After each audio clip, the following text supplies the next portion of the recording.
Kalau Pak Jokowi mengatakan politik Sontoloyo, demikian juga yang disampaikan oleh Gus Dur bahwa Megawati Soekarno Putri politik geblek, begitu kata Pak Gus Dur ya. Dan coba kita dengarkan pernyataan almarhum Abdurrahman Anda Wahid. ini kayak orang geblek, nggak bisa bedakan kepemimpinan kok bilang begitu. Ya, kalau Anda nggak bisa bedakan ya sudahlah sana, ngapain sih ikut-ikutan di sini? Mau tahu kepemimpinan saya menghargai kedaulatan hukum. Kepemimpinan Megawati tidak menghargai hukum melainkan penyelesaian politis. Itu sudah dibuktikan dengan melengsarkan saya manggil rapat di rumahnya di Kebagusan. Itu kalau mau tahu. Itulah tadi pernyataan almarhum Abdurrahman Wahid yang begitu sangat jelas sekali mengatakan bahwa Megawati adalah orang geblek yang di dalam kepemimpinannya tidak menghormati hukum, dibuktikan dengan melengsarkan Abdurrahman Wahid. Ya, politik adu domba, politik Sontoloyo, itulah yang disampaikan oleh Presiden Joko Widodo. Pada saat menjabat dia mengatakan politik Sontoloyo yang memecah belah bangsa.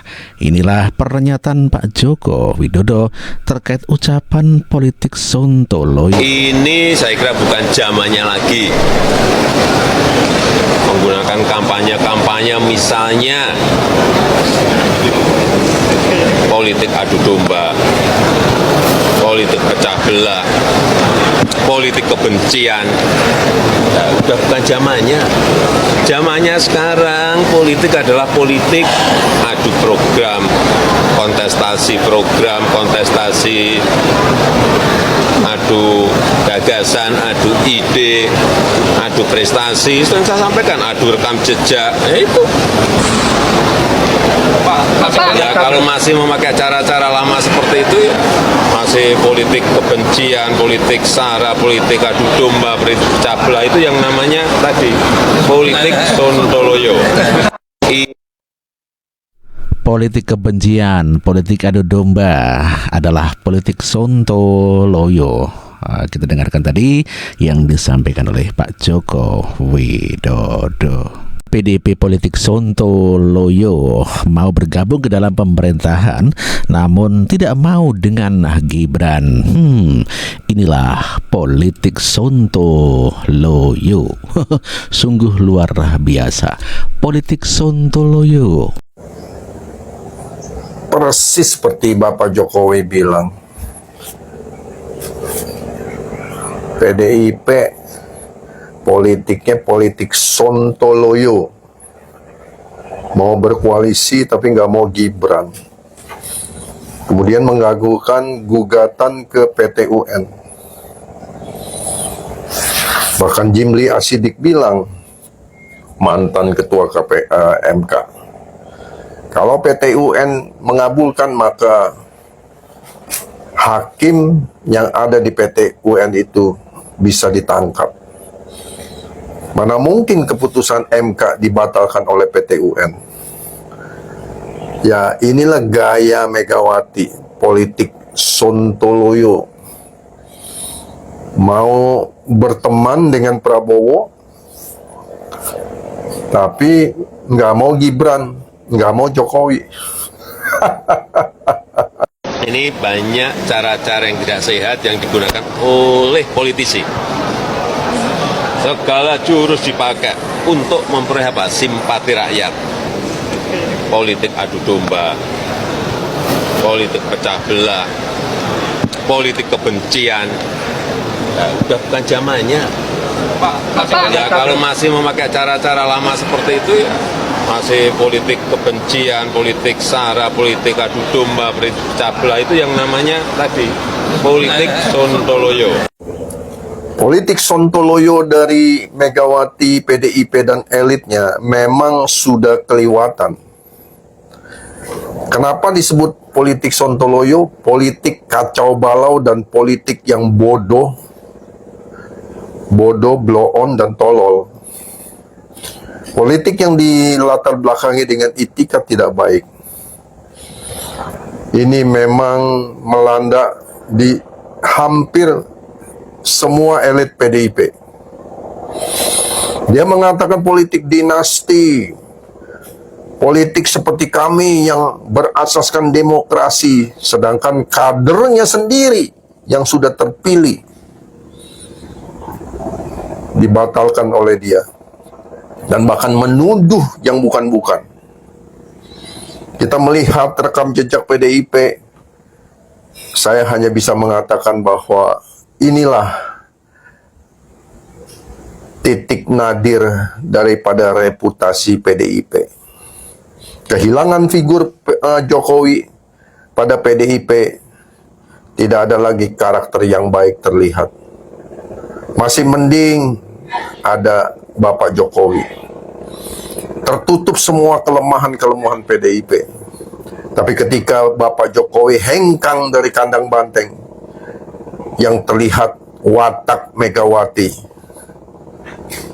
yang selalu melakukan politik sontoloyo. Buat kami, para pendukung Prabowo, Gibran, kami pengagum Jokowi, kami ingin mengatakan satu hal.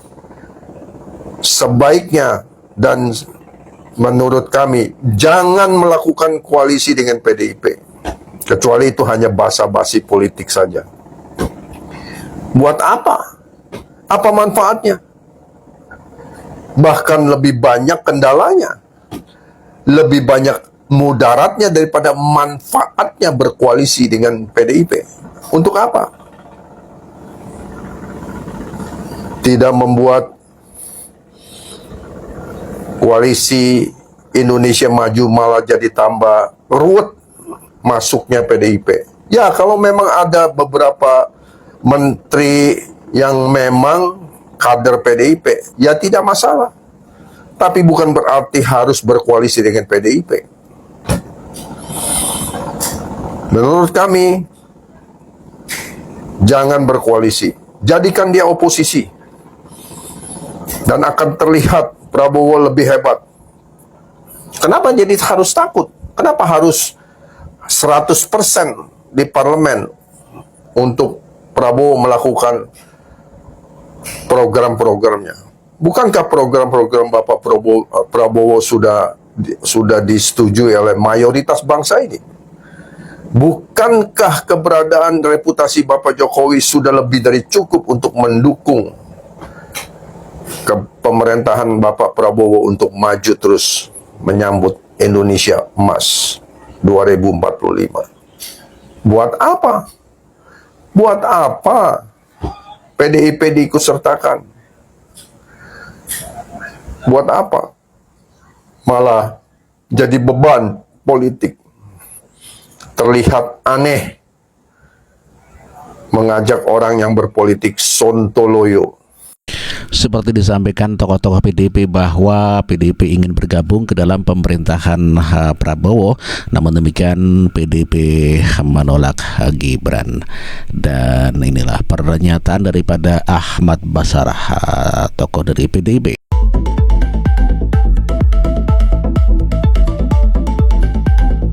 Salah satu dari 8 amanat yang Ibu Mega titipkan kepada saya untuk disampaikan ke Pak Prabowo lewat janji. Dan pertama, Ibu Mega mengatakan bahwa PDI Perjuangan tidak menganut paham sistem pemerintahan presidensial. Oleh karena itu, kita tidak mengenal istilah oposisi, apalagi menggunakan sistem oposisi.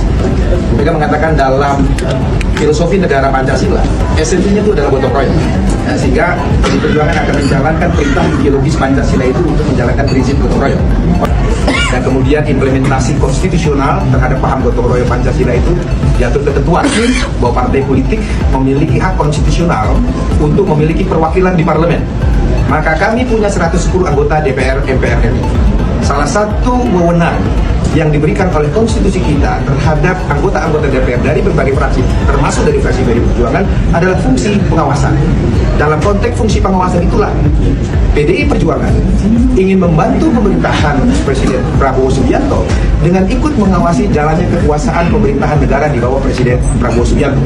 Ada banyak menteri di dalamnya yang akan diawasi dalam rapat-rapat kerja di komisi-komisi di DPR. Dalam konteks itulah kontribusi itu diberikan PDI Perjuangan kepada Presiden Prabowo agar seluruh kementerian, pejabat-pejabat lembaga negara dan kementerian yang ada di bawah kekuasaan Presiden Prabowo Subianto betul-betul dapat menghikmati apa yang menjadi janji politik Pak Prabowo pada saat kampanye yang lalu, agar janji kepada rakyat itu dipenuhi. Itulah kontribusi PDI Perjuangan untuk membantu pemerintahan Pak Prabowo Subianto.